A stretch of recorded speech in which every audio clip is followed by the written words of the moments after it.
Hello, welcome. I took a break.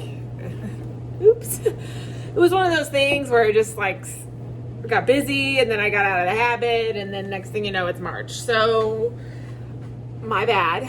But I thought tomorrow, or maybe today, whenever you're seeing this, is St. Patrick's Day, which is the day that I put out the first video last year. We made Irish soda bread. And so I thought we're gonna start again on St. Patrick's Day.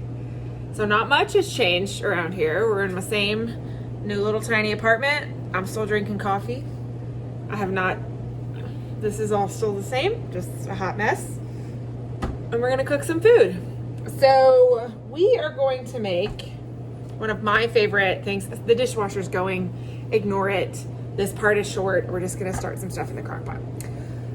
So one of my favorite things that I always used to eat with my dad was corned beef hash. And so we are going to make that. It's very simple, but for sure, just like everything we do, you can substitute out a few things here and there to make it suit what you want. So I ran out to Kroger this morning. Hang on, before we get too far into this.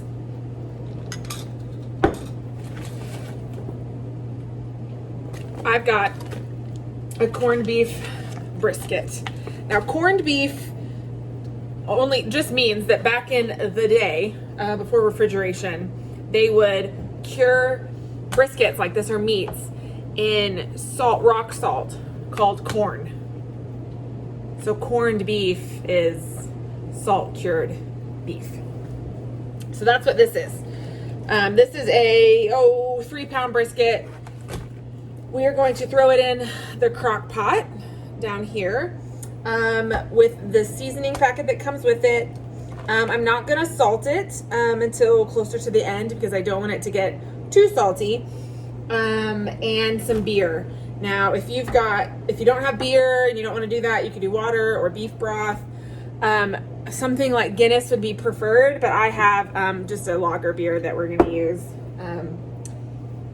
So anyway, this part's pretty easy. We're going to take the brisket out. We're going to put it fat side up. We don't want to trim it because that fat's going to help keep it, let's see, that's pretty trimmed. Like that. And then I'm going to fish out the seasoning packet. And this is going to go just right in on top. So this has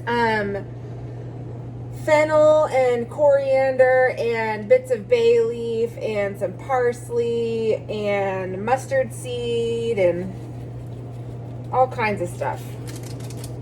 So I'm gonna add a few extra things because I can. I'm gonna do a little garlic.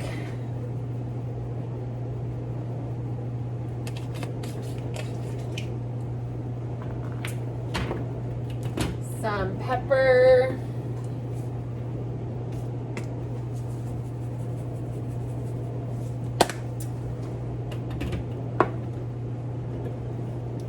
a little bit of thyme. Now this part you can do in the oven. You can even take, you can boil it on the stove. That part is kind of up to you depending on what you're going to do it for. But I just wanted to do something that was easy, that didn't require a lot of poking in on it throughout the afternoon. That's a little lemon pepper. And I think we'll stop. So I'm gonna take this beer.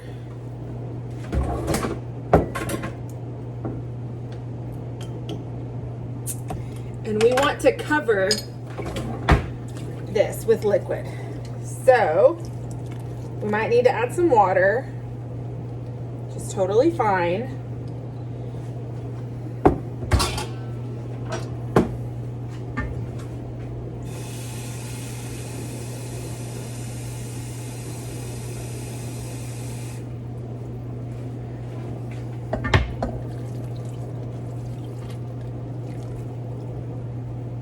That's pretty good.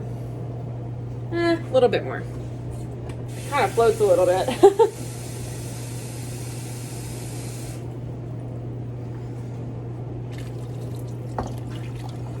There we go. Perfect. Okay.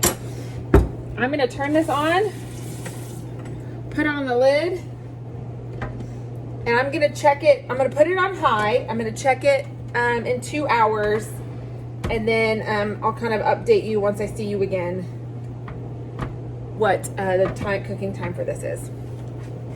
So we'll see you in a minute. All right, my friends, it is many hours later. It is a little chilly in my apartment, so I have a little jacket on. And basically what's happened is I cooked the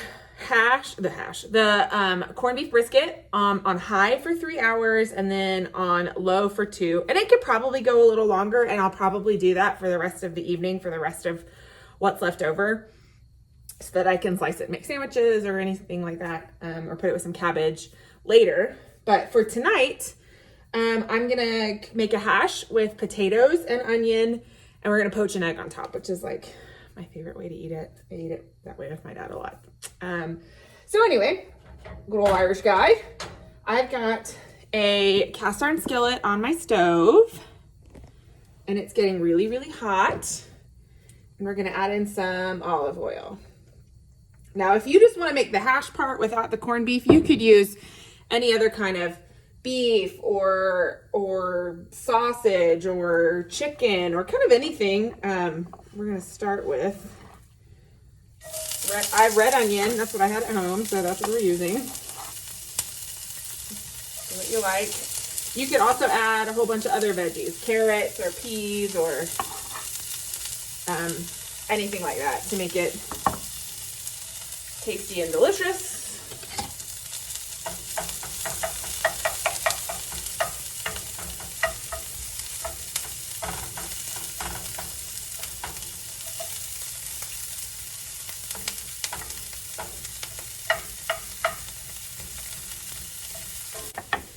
All right, and to this I'm gonna add, I've got some Yukon Gold, like mini potatoes, and I just cut them into pieces. I kept the skin on because I can't be bothered to skin potatoes. And we are going to let this cook. I am gonna take a little bit of the broth that the corned beef cooked in and add it to the pan to help speed along the cooking process. And that'll give these potatoes some flavor.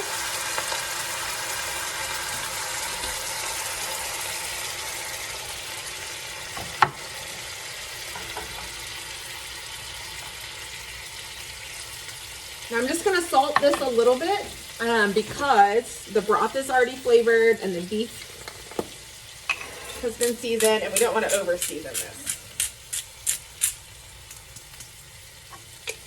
So just a little bit. And I'm just going to let this cook for, I don't know, 15 or 20 minutes until all the liquid is gone and the potatoes and onions start to get real caramelized and crusty. Okay, so I added one more ladle full of juice, and it is all almost cooked off. The potatoes are getting soft. So, yeah, they're nice and soft. So, while that's finishing cooking, I took out the corned beef, and I sliced off 3 pieces, sorry, that's 3. And I'm gonna just dice them up and add them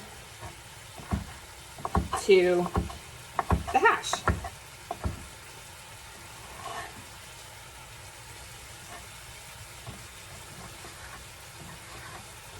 I'm gonna save the leftovers to make more hash fresh later, or to add some cabbage, or to throw it in some soup, or whatever. I'm just one person. I don't need to eat 3 pounds of corned beef all by myself, so I'll share. All right, so we're just gonna toss this all around, and we wanna start getting some color on it. So that's kind of the next plan. Now, this pot here is for my preference to eat hash with, is with a poached egg. And so I'm just gonna show you how to do that. It's easier than you think. So I've got a little bit of water. I'm gonna go ahead and turn this on. We want it to eventually get to simmering and not boiling. And to it, I'm gonna add a good glug of some white vinegar. And that helps denature the proteins in the egg when we add it. This is the part where we just kind of let it get crispy on one side, stir it, and let it do its thing again. All right, so this is nice and perfect. So this is slowly coming up to a simmer. We're gonna give it just a couple more minutes. And then I've got my 2 eggs that I'm gonna cook in individual dishes. It just makes it easier to pour it into the water than to crack it directly into, you'll see. Trying to make it easier on ourselves here. So poached eggs, I'm gonna do mine one at a time just because I have a small pot. You really only want to do a couple at a time before you need to replace the water. So a smaller pot is always a better option because it boils faster. And I'm trying to get scrape all the good stuff off the bottom. Okay, I've got you a little closer to the water so you can see what I'm doing. I don't know if you can see in the camera, but it's starting to vibrate. We're starting to get a couple bubbles here and there, so we're really close. So this water is right at a simmer. I'm gonna turn it down ever so slightly, and then I'm gonna create a whirlpool. Turn, turn, turn, turn, turn. The direction of the water will help the egg fold in on itself to create that perfect poached egg. And then I'm gonna drop the egg into the center. Poached eggs just take a minute or two. We just want to set the white.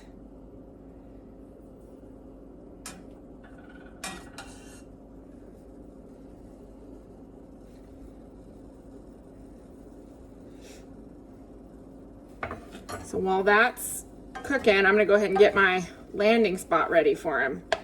I've got my hash here.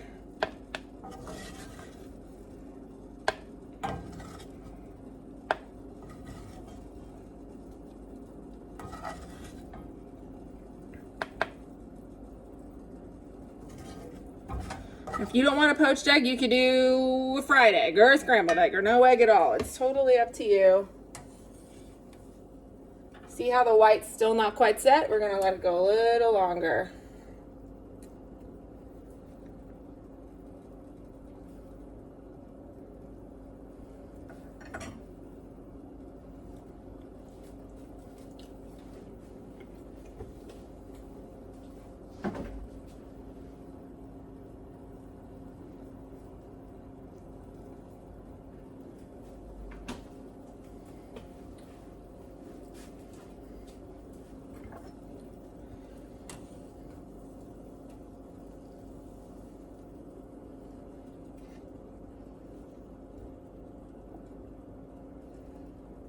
Make sure there's no... So see how it's just set, but it's still super jiggly? That's what we're looking for. A nice poached egg. All right, we're gonna do this one more time for our second egg.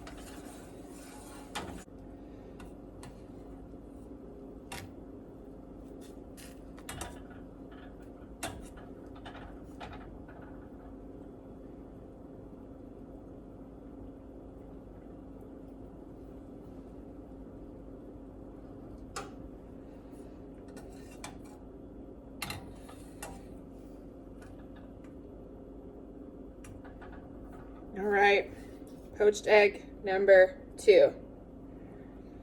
In and over. There we go. I'm gonna throw a little salt and pepper on top of these eggs. And that's it.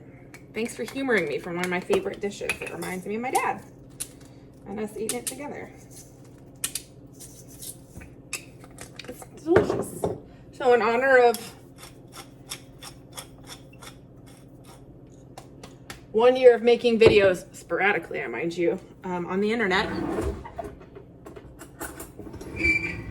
with all of you people, I thought I would, you know, kind of keep going where we started, something. It's so good.